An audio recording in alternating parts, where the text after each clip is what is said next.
I want you to think about someone in your professional life who has a strong reputation. Not necessarily the most senior person, just someone who, when their name comes up, people nod and say, oh, yes, she's the one who always finds the solution. Or he's the person you call when the client is frustrated. That's a personal brand, and they built it, whether they set out to or not. Welcome to week 10 of the Pathfinder Campus weekly blog series. I'm Barry Morgan, and together with Jessica Locke and Gord Sarkissian, we've developed a community that supports adults in the midst of a career transition and students just beginning to develop a future career path. Our weekly blog series is designed to provide helpful tips and guidance as you navigate a major life change, and we hope you'll allow us to join you on your journey. This week's career positioning topic is building your personal brand. Here's the thing about a personal brand: everyone has one. If you've worked with people, collaborated on projects, solved problems, or shown up at meetings, you have a brand. The question isn't whether you have one, the question is whether you're aware of it and how accurately it's representing you in the rooms you're not in. Today, we're talking about what a personal brand actually is, why it matters more than most people realize, and how to shape it deliberately rather than letting it form by accident. Your personal brand is not a marketing slogan. It's not a logo on your LinkedIn profile or a catchphrase you put in your bio. Your personal brand is simply the impression people have of you when you're not there. What they say about you, what they think of you when your name comes up, and what they'd recommend you for. It's really made up of three things: your expertise, what you're known for being good at; your values, how people experience working with you; and your visibility, how widely that impression travels. All three matter. A person who's excellent but invisible has a weak brand. A person who's visible but inconsistent also has a weak brand. The clearest test is if someone who knows your work were asked to recommend someone for a specific opportunity and you're a good fit, would your name come up? If not, you either have a visibility problem, a clarity problem, or perhaps both. And that's what we're working on today. Research consistently shows that the majority of professional opportunities, jobs, projects, referrals, collaborations, come through people who already know your work, not through job boards, through networks, through reputation, through who comes to mind when someone says, we need someone who can handle this. A strong personal brand makes that process work in your favor. When your expertise is clear and your reputation is consistent, you get recommended, you get approached, opportunities find you instead of the other way around. That's not luck. It's the result of being known for something specific and real. And in a career transition, this matters even more. When you're moving into a new role or field, your brand is often what bridges the gap, giving people confidence in you before your track record in the new context has a chance to build. The first trap is thinking personal brand is about self promotion in a way that feels uncomfortable or fake. It's not.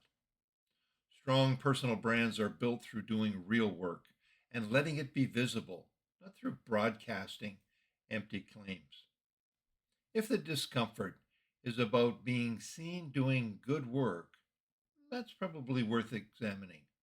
If it's about claiming things that aren't true, well, that's a different instinct and a good one to question a little bit more deeply. The second trap is being too generic. I'm a strong communicator with passion for results. That pretty much describes almost everyone, and therefore distinguishes no one. A useful personal brand is specific. What kind of communicator? In what context? What kind of results? What type of work? Reframe. Your brand isn't a performance. It's an accurate, specific, visible version of the professional you already are. The goal is simply clarity, not reinvention, and certainly not fabrication. So let's look at three places to start.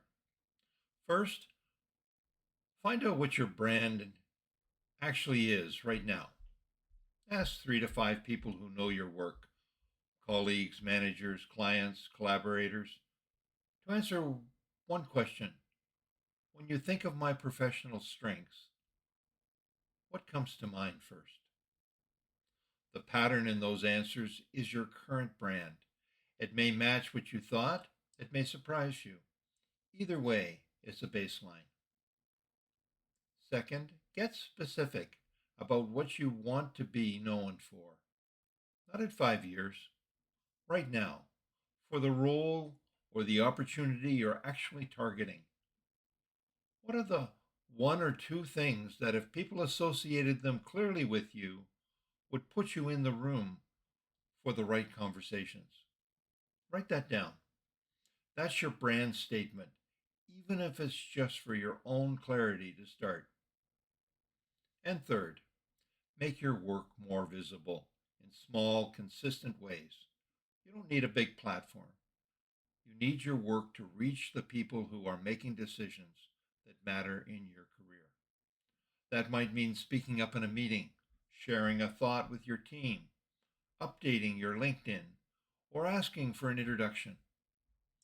Small, specific, consistent visibility beats occasional big gestures every time. Brand is built through repeated small signals, not one big announcement. Start small, start now, and make it a habit to continually be developing and reshaping your brand to become the brand you want. So, what's next? Well, it's worth repeating that you already have a brand. It formed from every project you worked on, every interaction you've had, every problem you've solved.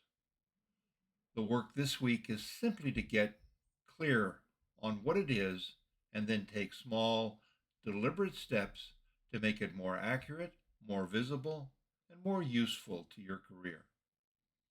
Check out the deep dive article which we publish on Tuesday each week. It walks through the full framework for building a personal brand that's authentic and strategic. On Thursday, there's also a hands on exercise to help you craft your personal brand statement from your own strengths and values. On Saturday, a reflection piece on why being known for something specific can actually feel vulnerable and what to do with that. And remember, we're here to help, so you don't have to take this journey alone. Join the Pathfinder community every Wednesday at 7 p.m. You'll find us in the community room under the community tab on our website. You're not starting from zero. You're starting from everything you've already built as you go forward, how you shape that brand, how you promote your skills and abilities, and cultivate your reputation will be one of the most important factors contributing to your success.